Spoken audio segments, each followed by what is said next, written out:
My girlfriend said, "If you don't like my friends, that's your problem." After they disrespected me all night, I said, "You're right." Then I solved my problem in a way that made her friends never speak to her again. When I posted in their group chat, I, 30, male, sat through 3 hours of pure disrespect last Friday. My girlfriend Luna, 28, had invited me to her monthly girls' night at this wine bar. She said her friends wanted to finally get to know me better. After dating for 10 months, I should have known something was off when I was the only boyfriend there. Luna's friend group was tight. 5 women who'd known each other since college called themselves the Coven, unironically. They had matching tattoos and everything. The ringleader was Scarlett, 29, marketing director at some startup. The kind of person who begins every sentence with "actually." The others were Iris, 28, a fashion blogger who looked at my Target jeans like they personally offended her. Zara, 29, a yoga instructor who kept mentioning my blocked chakras. Natasha, a lawyer who interrogated me like I was on trial. Ava, 28, the only semi-decent one who at least looked uncomfortable. It started off awkward. They'd already had a bottle of wine before I arrived. Scarlett: "So you're the famous Theo. We've heard things. All good, I hope." "Well, Luna says you work in IT. Me: software development." Scarlett: "Yeah, how practical. Not very creative though, is it?" Laughing. Zara: "Luna mentioned you don't do yoga. How do you manage stress?" Me: "Gym, gaming, normal stuff." Zara: "Gaming? Isn't that for teenagers? What kind of games? Let me guess. Shooting things, various kinds?" Me: "It's a pretty diverse hobby." Zara: "I dated a gamer once. He chose his PlayStation over couples therapy. Red flag, honestly. The hits kept coming. Every answer I gave got picked apart." Iris: "So you've been together 10 months. That's around when Luna usually..." Trailing off, looking at Luna meaningfully. Natasha: "Stop. Remember Kyle? He lasted 11 months. Me: "Kyle was different, though. He had ambition, started his own company." I have ambitions, too, in software." Scarlett: "How revolutionary." They literally laughed, not giggled, laughed. Then came the relationship test questions. Scarlett: "Where do you see yourself in 5 years?" Me: "Hopefully senior developer, maybe team lead." Iris: "With Luna?" Me: "Yeah, together, obviously maybe engaged." Iris: "Maybe? After 5 years, Luna needs someone who knows, not maybe." Luna said nothing, just sipped her wine. The final straw was when they started the ex-boyfriend comparisons. Zara: "Luna's ex Miguel was so romantic. Remember that time he flew her to Paris for a weekend just because?" Looking at me: "I bet Theo's more of a station guy." Me: "Miguel was intense though, too jealous." Zara: "At least he had passion. Some guys are just vanilla." They all looked at me. Luna still said nothing. Me: "Standing up, I need some air." Scarlett: "Oh, did we hit a nerve?" Luna: "You coming?" Me: "Don't be dramatic, Theo. They're just having fun at my expense." Rolling her eyes: "If you don't like my friends, that's your problem." The whole table went quiet, waiting for my response. Me: "You're right, it is my problem." Left cash for my drinks and walked out. Luna didn't follow. Didn't text for 2 hours. When she finally did, Luna: "That was embarrassing. You made me look bad." Me: "I made you look bad?" Luna: "You couldn't take a little teasing. They were testing you." Me: "You let them. They're my friends. They're protective. If you can't handle that, maybe you're not ready for a serious relationship." Me: "Maybe I'm not ready for a relationship where I'm the punchline." Luna: "So dramatic. Sleep it off. We'll talk tomorrow." But I wasn't planning to sleep. I was planning to solve my problem. See, Scarlett had made one crucial mistake. She'd tagged me in her Instagram story from the wine bar meeting at @TheoTech92. Finally, let's see if he survives the coven. That tag gave me access to something interesting. Her followers list. And since Luna was always on her phone during our dates, I'd noticed she was in a group chat called Coven Chat that was constantly pinging. Did some searching, found out Scarlett's startup had just launched an app, a dating app for high-value women seeking ambitious partners. Called it Standards. The irony. Found their company Instagram. Recent post asking for beta testers. The comments were enlightening. Lots of complaints about the app being buggy, crashing, losing matches. Then I found Iris's fashion blog. Her latest post, 10 Signs You're Dating Down, featured a stock photo of a guy in glasses at a computer. Subtle. Natasha's LinkedIn showed she worked at a small firm specializing in divorce law. Her bio mentioned helping women get what they deserve.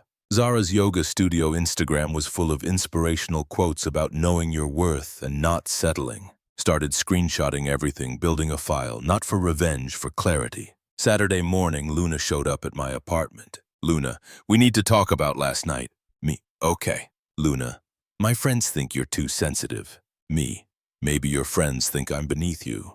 Luna, they have high standards. Me, so do I. Luna, what standards did I fail to meet? Me on, it's not about failing. Luna, look, they just want what's best for me. Me, which isn't me. Luna, I didn't say that. Me. Stop putting words in my mouth. I'm repeating what your friend said while you sat there. Luna, God, Theo, man up if you can't handle strong women. Me, I can handle strong women. I can't handle mean girls. Luna, they're not mean, they're successful, confident bullies. Me, the word is bullies. Luna, you know what? Maybe you're too sensitive for me. Me, maybe I am. She left in a huff, posted a story. When he can't handle your circle, the coven liked it immediately. Comments flooded in. You deserve better. Weak men fear strong friendships. Next. That's when I decided to really solve my problem. Update 1. The group chat came Monday. I'd spent the weekend doing research.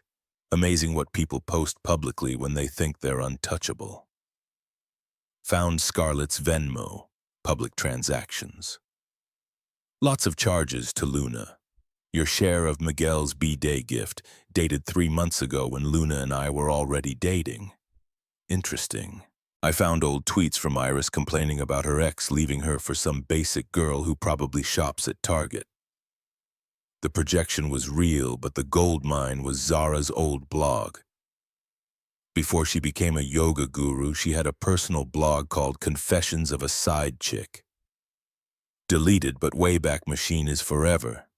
Choice quotes. If he's taken, he's just pre-approved by another woman. Karma isn't real if you don't get caught. Your friend's man is off limits unless she disrespects you first. Tuesday, Luna texted, Luna, are you seriously still mad? It's been 4 days. Me, not mad, busy. Luna, busy with what? Me, solving my problem. Luna, what does that mean? Me, you'll see. Wednesday, everything was ready. Time to solve my problem permanently. Created a throwaway Instagram account. Profile pic was just a black square. Username, @theproblem-over92. Followed all of the coven members. They accepted immediately. Probably thought it was someone they knew. Then I posted one story for the coven. Since I'm the problem, here's my solution. Tagged all 6 of them. Within minutes, they were viewing it. Perfect. Next story. Screenshot of Scarlett's Venmo to Luna for Miguel's birthday gift. Interesting how Luna was buying gifts for her ex while dating me. But I'm the one who lacks passion. Luna called immediately, declined. Next, Iris's old tweets about Target. At least my Target jeans never pretended to be haute couture like someone's AliExpress designer bags. Yeah, I can spot fakes too. Iris's Instagram went private within minutes. Next, screenshots from Standards app reviews. Scarlett's dating app for high-value women has a 1.2-star rating. Apparently, it matches people with their exes and crashes when you try to unmatch. Revolutionary indeed. Then the big one. Zara's archived blog posts. Before she found chakras, Zara found other women's boyfriends. Here's her guide to ethical non-monogamy, aka sleeping with taken men. Namaste. The posts were wild, detailed stories about seducing borrowed boyfriends. One post literally titled, Why Your Friend's Man Might Be Your Soulmate. My phone exploded. Calls, texts, DMs, ignored them all. Final story, a simple text. Luna said, If I don't like her friends, it's my problem. She was right. Problem solved. Then I did the nuclear option. Found their group chat on Telegram. Scarlett had posted about moving their convos to encrypted apps with a screenshot that showed the group name. Created an account. Searched Coven Chat. It was public. They'd never changed the settings. Joined the chat. The messages were already flying. Scarlett. WTF is happening? Iris. He is psycho. Natasha. This is harassment. I can file charges, guys. Some of this is really bad. I can't reach him. He's destroying everything. Then I typed, hey ladies, thought I'd solve my problem directly. Chaos. Scarlett. Get out. Blocked. This is illegal. Me. Is it like Zara sleeping with Iris's ex? That was Paul, right? May 2019. Dead silence for a second. Scarlett. What? That's not... Me. Blog post titled, When Your Yoga Student's Boyfriend Becomes Your Private Lesson?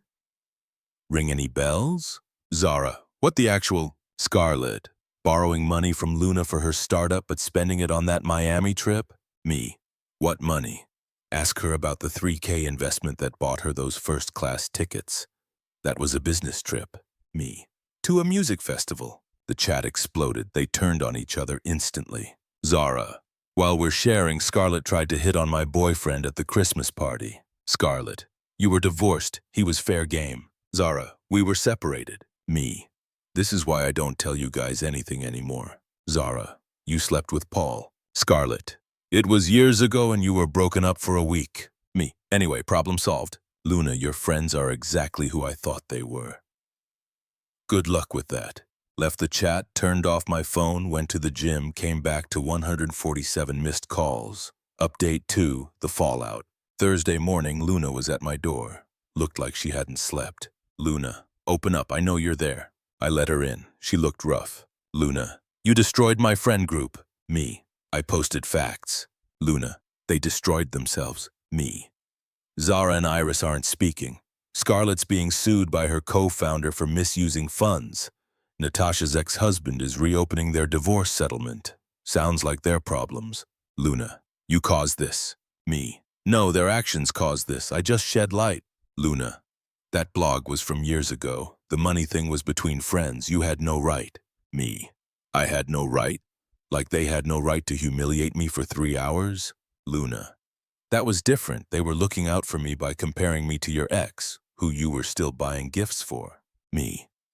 That was a group gift for his birthday. While dating me, his mother had cancer. It was supportive. Did I know that? No. Did you tell me? No. Did your friends use it to humiliate me? Yes. She started crying. Real tears this time. Luna. They won't even answer my calls. 5 years of friendship gone. Me. Friendship? They bet on how long we'd last. Iris had money on 8 months. Luna. How do you know that? Me. Ava messaged me. She's done with them too. Apparently this isn't the first boyfriend they've run off. Luna. That's not... Me. We were protecting each other from what? Luna. Happiness. She broke down completely. Part of me felt bad, small part. Me. I loved you. I really did. Luna. You loved me so much you let your friends destroy me for entertainment. Me. I thought you could handle it. I thought you were stronger. Luna. I am strong. Strong enough to walk away from disrespect. Me. Please, can we fix this? Me. There's no us to fix. You showed me who you are, someone who values mean girl friendships over their partner. Luna. They're all I have. Me. They were all you had. Now you have nothing. Harsh, maybe. True, absolutely. She left, posted some cryptic stories about betrayal and fake friends. No one responded. The coven was dead, but they weren't done with me. Oh no. Friday, I got a call from HR. HR. Theo, someone sent us concerning screenshots about you harassing women online. Me. For my personal Instagram? HR. Yes, but it reflects on the company. Me. Did they send the full context or just selected screenshots? HR. Well, here's the full story, including them publicly humiliating me, discussing my sex life, and comparing me to exes. Me. Sent everything, the whole timeline. HR. Oh, they started this, and when I defended myself with facts, they're trying to get me fired. HR. We'll disregard the complaint. This is clearly personal. But Scarlett wasn't done. She started a Twitter thread. Scarlett. A man digitally stalked and harassed me and my friends because we didn't approve of him dating our friend. This is what happens when toxic masculinity meets rejection. The thread started gaining traction. Feminist accounts retweeting, #BelieveWomen trending, until Ava quote tweeted, "I was there. You humiliated him for 3 hours, compared him to exes, mocked his job, his hobbies, his clothes. He posted public information you shared. That's not stalking. That's consequences. Stop lying." The tide turned instantly. More people came forward. Scarlett's ex-business partner with receipts of fraud. 3 of Iris's exes confirming she was a bully. Former members of the coven who'd been pushed out. The thread backfired spectacularly. Scarlett deleted it, but screenshots were everywhere. Her startup's investors pulled out. The app shut down before launching. Iris lost brand deals when companies saw her old tweets. Zara's yoga studio got review bombed by people she'd hurt. Natasha's firm put her on leave pending investigation. Luna, she became radioactive. No one wanted to associate with the coven's last defender. Final update. 6 months later. It's been 6 months since I solved my problem. Life's different now. Luna tried reaching out a few times. Long emails about forgiveness, growth, and seeing things clearly now. Deleted them unread. When someone shows you who they are, believe them the first time. The coven never recovered. Last I heard, Scarlett moved back with her parents, working retail while reassessing her journey. Iris rebranded as a lifestyle coach, but has 12 followers. Zara left town entirely. Someone said she's teaching water aerobics at a senior center. Natasha got fired. Turns out encouraging clients to lie during divorces is frowned upon. Ava and I actually became friends. She thanked me for exposing what she'd been too scared to leave. Luna posted one last thing about me. Some quote about learning to spot narcissists. The comments dragged her, girl. He posted screenshots. He posted gaslighting. Imagine calling someone a narcissist for defending themselves. Team ex-boyfriend forever. She deleted her social media after that. I'm dating someone new. Rachel. Met her at a bookstore. She has exactly 2 close friends who are genuinely nice people. No weird tests, no comparisons to exes, no group humiliation rituals. First time I met her friends, they asked normal questions, showed genuine interest. When one made a slightly snarky comment, Rachel immediately shut it down. Be nice. I really like this one. That's the difference. Someone who has your back versus someone who throws you to the wolves for entertainment. Sometimes I think about that night at the wine bar. How different things might have been if Luna had said, "Hey, that's enough," just once. If she'd chosen respect over mean girl loyalty, but she didn't. She chose them. And when I solved my problem, she lost everything. Was it petty? Maybe. Was it justified? Absolutely. Play stupid games, win stupid prizes, attack someone's character for sport. Don't be surprised that when they show you exactly who you are. The best part, I didn't lie once. Didn't exaggerate, didn't embellish. Just collected their own words, their own posts, their own public actions, and presented them clearly. They destroyed themselves. I just held up the mirror. Luna was right about one thing. Not liking her friends was my problem, and I solved it permanently.